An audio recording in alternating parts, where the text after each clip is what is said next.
In the name of one God, Creator, Redeemer, and Sustainer. Amen. There is a Grateful Dead song called Truckin' that goes something like this. Sometimes the light's all shining on me. Other times I can barely see. Lately it occurs to me, what a long, strange trip it's been. As I think about the past year and how we had barely begun the season of Lent when the pandemic hit, I think, what a long, strange Lent it's been.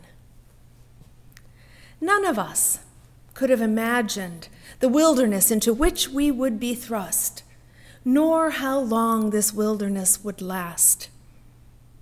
Together and yet apart, we all have wandered through the wilderness of the last year, a wilderness that has asked us to make many sacrifices and to give up so much.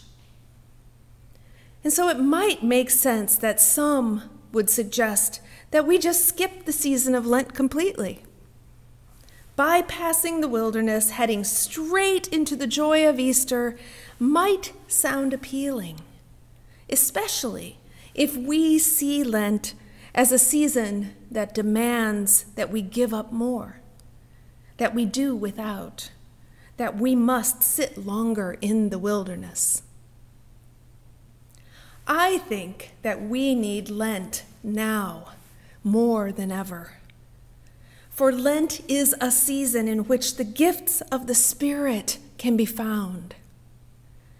For instance, Lent gives us the gift of time, the reminder and the invitation to carve out and spend time, extra time with God, to come to God in conversation and in prayer, to come to God to just hang out, to find God in nature.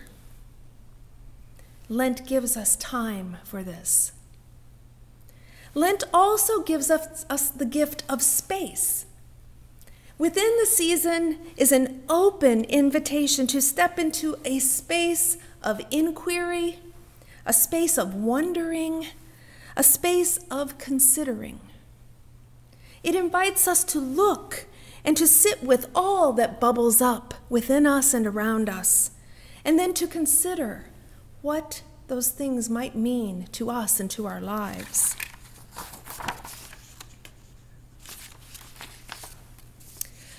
Another gift of Lent is the gift of permission. Truly, God invites us and gives us permission to let go. To let go of our power, our control over things, our insecurities, our judgment of others. It could be things that get in the way of us becoming and being our best selves, the things that burden us, even the grief and the sorrows that we have been carrying. In Lent, there is an invitation and permission to, again and again, let go. And in Lent, we receive the gift of the invitation to fast and to feast.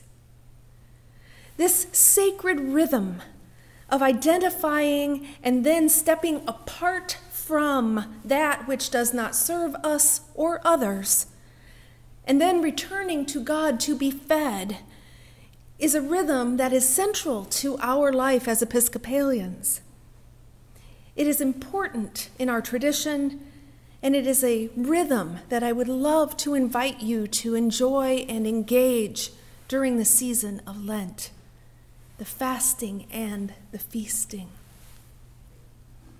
Beyond the fasting of food, which in itself offers many invitations and gifts, such as the practicing of a discipline or an awareness of what it is to be hungry, or how it feels that when we are hungry and we turn to God, that God meets us in both our physical and our spiritual hungering. It's an invitation to feast and to fast, to come to God in our fasting and seek God, and then to be fed by God. And one of the beauties of fasting is that it is always followed by a feast. We always break fast with a feast. The feast is the promise. It's a promise that after we have done the work of emptying ourselves, we will be filled physically, spiritually, emotionally. We will be filled with that which gives life. Our sacred rhythm from fast to feast begins today with Ash Wednesday.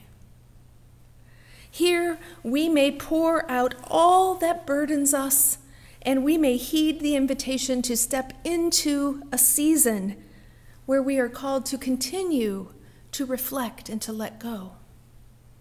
And nestled within those fasts are feasts. Every Sunday is a feast day, a day when we gather and we come together to greet one another, to celebrate God, to give thanks to God, to give thanks for the Lord's Supper, and to break our fast and bask in God's goodness for a whole day. This is how we get filled with God's bounty.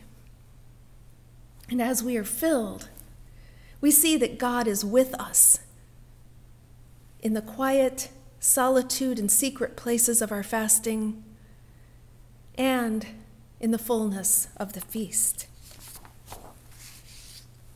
In a moment, we are going to share with you a reflection from the Right Reverend Arthur C.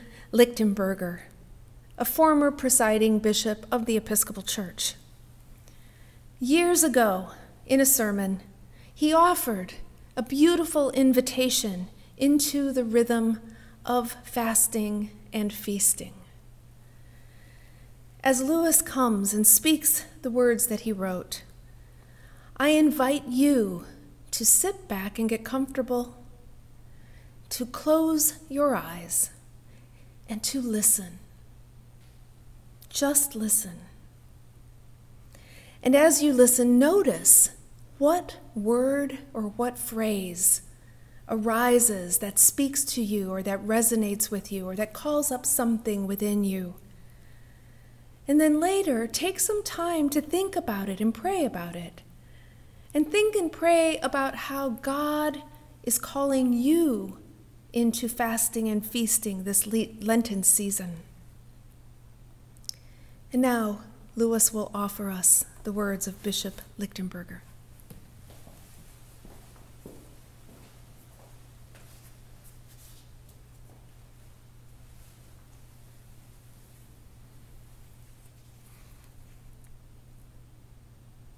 Fast from criticism.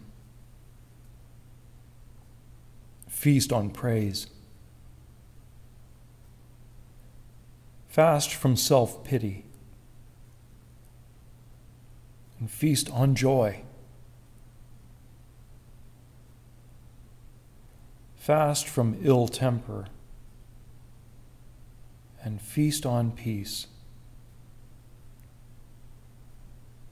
Fast from resentment, and feast on contentment. Fast from jealousy, and feast on love. Fast from pride, and feast on humility. Fast from selfishness, and feast on service. Fast from fear, and feast on faith.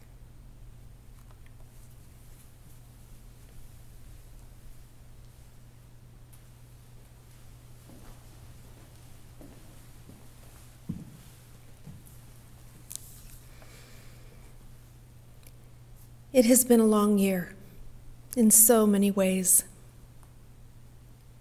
And because of that, our fragility and our mortality have been exposed. But we've also come to see the beauty and the depths of our humanity. Lent reminds us that we are from ashes, and to ashes we will return. And in some strange way, because of that, more now than ever, we need Lent.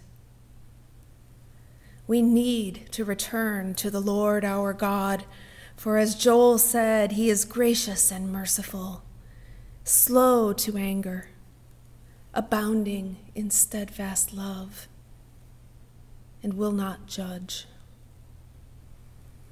God meets us in those secret, quiet places, where in God's care we may empty ourselves through giving, in our praying, in our fasting, and then rise again to keep the feast. Amen.